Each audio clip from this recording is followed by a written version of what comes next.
how are you going to cut back on immigration without offending key voting blocs? Yeah, well, we know that immigration is too high. 500,000 people coming to this country on an annual basis has left our essential services under pressure, our roads, our infrastructure, our healthcare.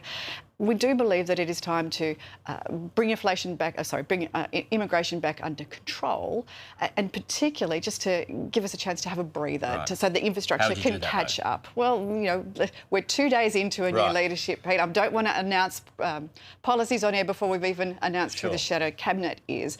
But you can hear from Angus Taylor's message that this is a priority. But it's not just about the numbers. It's also about making sure that we bring people to Australia that respect our rule of law, our democracy and our way of life. Now, Australia is a great migrant nation. Everybody has a migrant in their family somewhere that has contributed to society and made this country a better place. But things seem to have changed recently, and we're now bringing people that hate our way of life. That's not good for society. That doesn't add to the economy, and it doesn't improve our way of life. Where are you looking now? For people who hate our way of life, are you cutting immigration from those countries to zero? Or no? No, that's not our policy. That's certainly not what we're going to be taking to the next election. But there should be a reset. There should be an understanding that if you come to this country, that you're expected to not just respect our democracy and our rule of law, but to contribute to our society and our economy as well. Skilled migration is profoundly important. Profoundly important.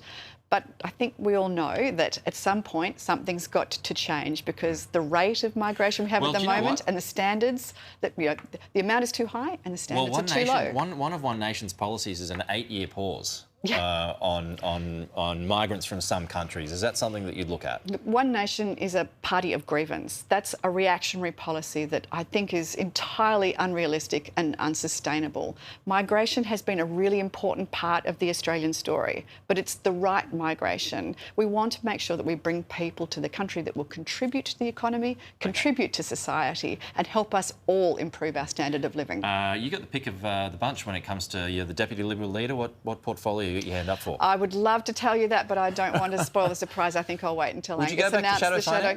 I'm not going to spoil the surprise for you, Pete. But I do want to, I think I can safely say that I want to be involved in making sure that the economy grows. You know, these reactionary policies, these grievance parties, these populist parties, whether it be on the left or the right, are all about how you cut the pie differently.